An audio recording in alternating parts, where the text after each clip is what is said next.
हर महादेव की जय, शिव महापुराण की जय।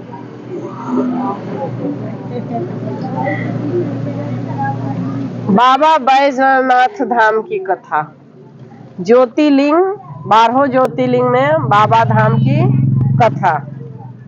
भगवान कहते हैं कि जो 12 ज्योतिर्लिंग के कथा करता है, सुनता है और दूसरों को सुनाता है, उसका कई जन्मों के पाप नष्ट हो जाता है। और हम लोग कथा कर कहाँ रहे हैं? त्रिवेणी के नीचे पीपल के पेड़ है, नीम के पेड़ है, बड़ का पेड़ है और शिवलिंग विराजमान है। और सत्संग में बीच में एक कथा सुनना बहुत ही पुण्यदायक है। रावण बहुत बड़ा भक्त बना भोलेनाथ के, सब लोग जानते हैं। रावण जैसा कोई ज्ञानी नहीं हुआ और अभी तक न हुआ है न होगा कभी। इतना बड़ा रावण शिव भक्त था।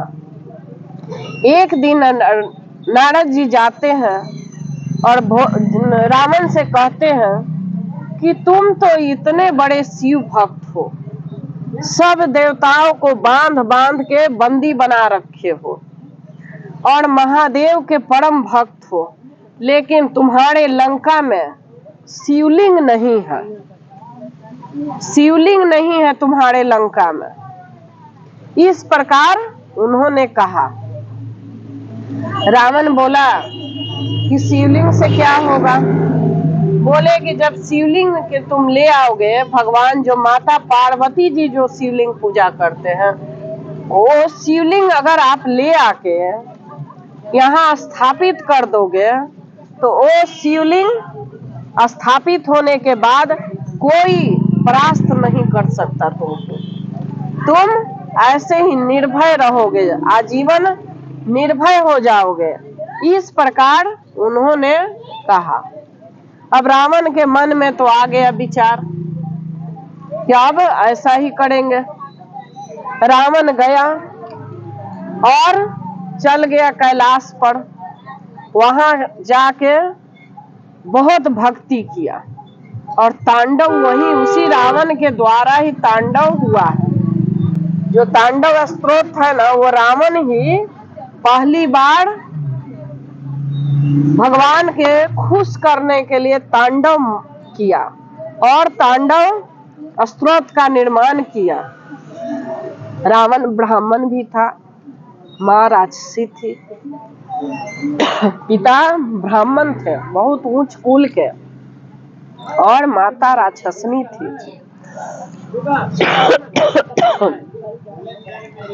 दोनों प्रकार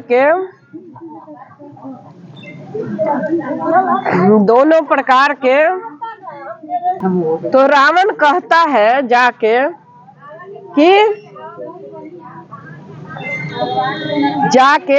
तप करने लगता, तांडव स्तोत्र करके भगवान भोलेनाथ को खुश किया।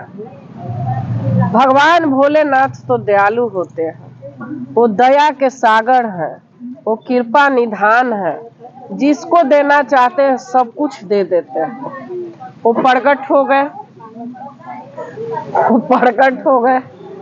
जब प्रकट हो गए तो भगवान प्रकट हो गए। रावण कहता है कि मुझे अपना शिवलिंग दे दीजिए। जो माता पार्वती जी पूजा करते हैं वही शिवलिंग मुझे दे दीजिए। और इसी प्रकार वो कहते हैं और उन्होंने अपना शिवलिंग ले आकर माता से लेकर वो शिवलिंग दे देते हैं रावण को।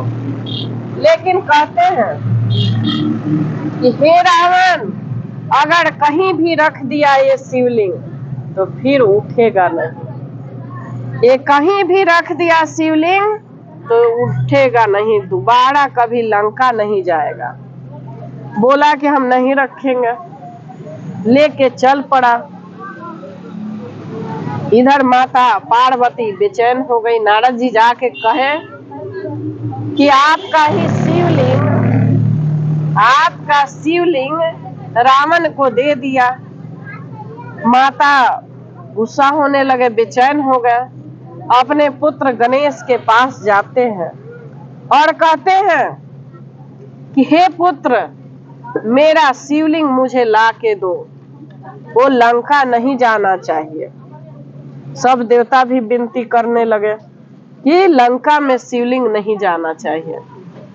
और गणेश जी एक ग्वाला के रूप धर के चल पड़े।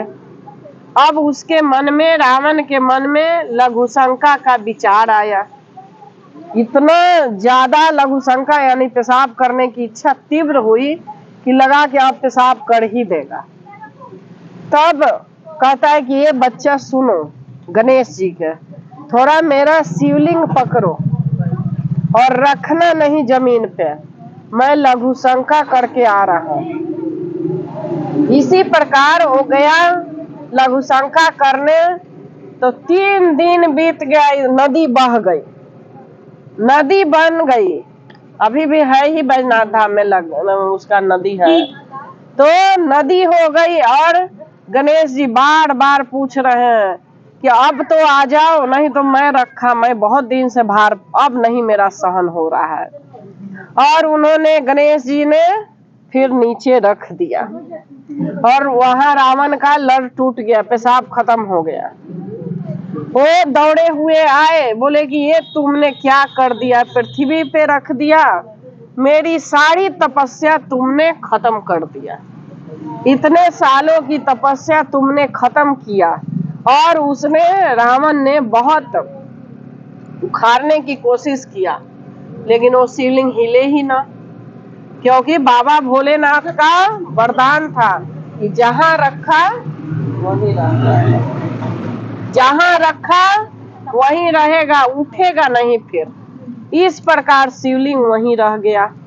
उसके बाद बहुत उठाने के बाद जब नहीं उठा तो गुस्सा में उसने एक लात दिया कि जाओ, तुम नहीं जाओगे तो यहीं रहो। गुस्सा में चला गया रावण। रावण चला गया। अब यहाँ पर भोलेनाथ रह गए। बाबा मुस्कुरा रहे हैं, भक्त का पैर भी खाए। भगवान भक्त के लिए क्या नहीं किए, और प्रभु वहीं रह गए। अब बहुत दिन बीत गया इस बात के। एक चरवाहा गया, बहुत साल बीतने के बाद, बहुत दिन हो गया, तो एक चरवाहा गैया चराने गया। तो वही पत्थर पर बैठ के खाना खाता था, और जल हाथ धोता था, जल गिरता था। जल अभिषेक हो गया भगवान का, जब हाथ धोया जल चढ़ा, जागृत हो गए भगवान, जागृत हो गए, उसके समक्ष प्रकट हो गए और बोले कि तुम वर मांगो। वो बेचारा अनपढ़ गंवार मूर्ख क्या वर मांगेगा।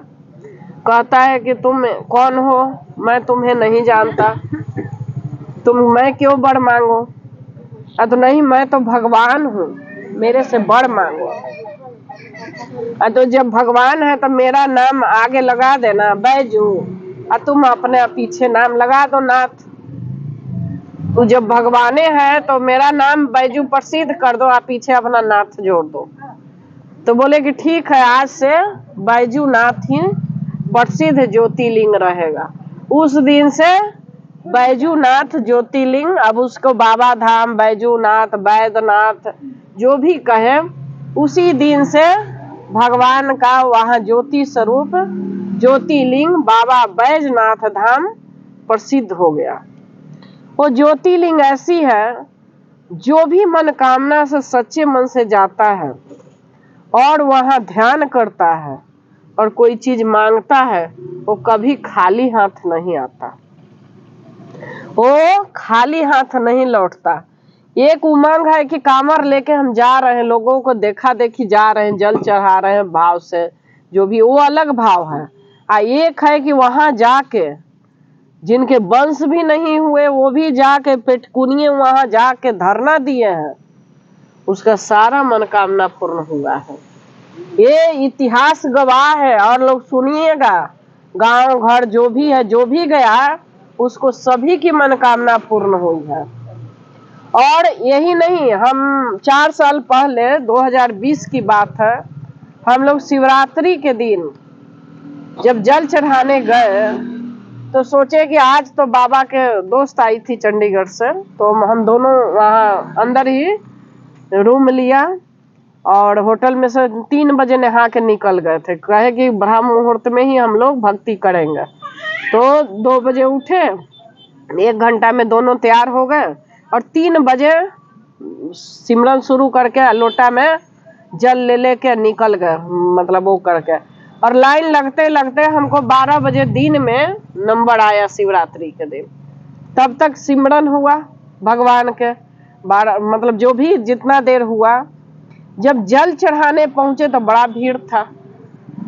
सब लोग बोला कि उधर 500 का टिकट है, वहीं पर ले लेते हैं। तो मैं बोली कि 500 के टिकट की बात नहीं है, उतना देर सिमरन होगा, भगवान का जल ले ले तो जल में शक्ति आ जाएगी और वो जल हम चढ़ाएंगे तो ज्यादा फायदा है ना।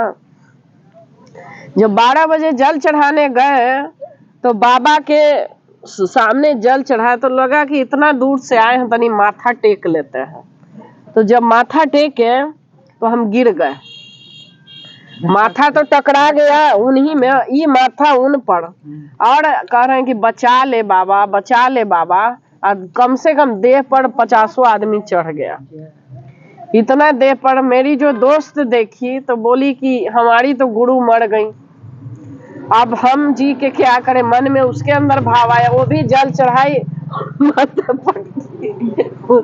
कि हम भी उसके पर भी हम देखे कि उस पर भी बहुत आदमी चढ़ गया।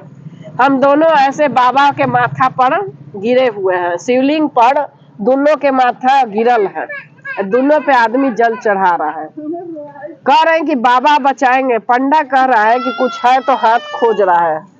पंडा बोल रहा है कि हाथ खोज रहा है, खोल रहा है कि कुछ है कि दे दो। हम कहे कि बचाइएगा नहीं, तब भी बोल रहे हैं तो यहाँ जो गिर गया वो बाबा ही बचाएंगे। हम कहे बाबा बचाओ बाबा। अब एक सफेद कपड़ा पहने हुए, मुंह नहीं हम देखे, पीछे से पकड़ा, अभी तक एहसास आया, ऐसे पकड़ा पीछे से, ऐसे करके गेट में कर दिया। तब तक बहुत बेलपत्र चढ़ चुका था। उसको भी वैसे, हम बाहर जाके खड़ा थे कि हमारी दोस्त तो नहीं रही। अब वो सोच रही है कि मेरी दोस्त नहीं रही, मेरी गुरु नहीं रही। और उसको भी ऐसे ही उठा के कोई बाहर फेंका, सफेद कपड़ा पहने। हम दोनों बाहर गए, तुम भी जिंदा हम भी जिंदा, दोनों गले लग गए कि हम दोनों जिंदा ही हैं। मतलब एक सफेद कपड़ा, मतलब कहने का अर्थ है कि जब हम भक्ति में भगवान के तरफ होते हैं तो भगवान आता है बचाने। और वो दिन हम लोगों का लास्ट दिन था जब गिर गया। इतना आदमी देह पर चढ़ने के बाद कोई जिएगा, अंग अंग पर आदमी। और वो बिल्कुल हम दोनों सही सलामत बाहर रहे। बेलपत्र तो कम से कम 10-12 दिन तक बेलपत्र का ही महक आता था। और भगवान की ऐसी कृपा हुई कि हम दोनों के आनंद में आनंद ही मिलते गया। भक्ति में भोलेनाथ की कृपा इतनी प्राप्त हुई। फिर काशी भी गए तो ऐसे ही दर्शन किए और बहुत ही आनंद आया। भगवान की अगर भक्ति सच्चे मन से करते हैं ना तो बहुत ही आनंद आता है। और जब आपके अंदर दृढ़ विश्वास हो जाएगा ना कि हमें कुछ लेके जाना है तो जरूर मिलता है। और उसी प्रकार हम लोगों को भगवान की वहां पर दर्शन हुई और भगवान की कृपा हुई। भगवान के हाथ से कोई खाली नहीं लौटता है। भगवान ये कहते हैं तुम मेरे को प्रेम करो, मैं तुमको उतना ही प्रेम आनंद दूंगा। भगवान क्या कहते हैं कि मेरे से प्रेम करो, मैं उसके बदले वो भी प्रेम करते हैं। भाव उसी का है जो सच्चा हृदय से भगवान भोलेनाथ का प्रेम करते हैं ना। बाबा सबका दुख दूर करते हैं। हर हर महादेव की जय, शिव महापुराण की जय, बैजनाथेश्वर ज्योतिर्लिंग की जय जय जय जय। ओम नमः शिवाय।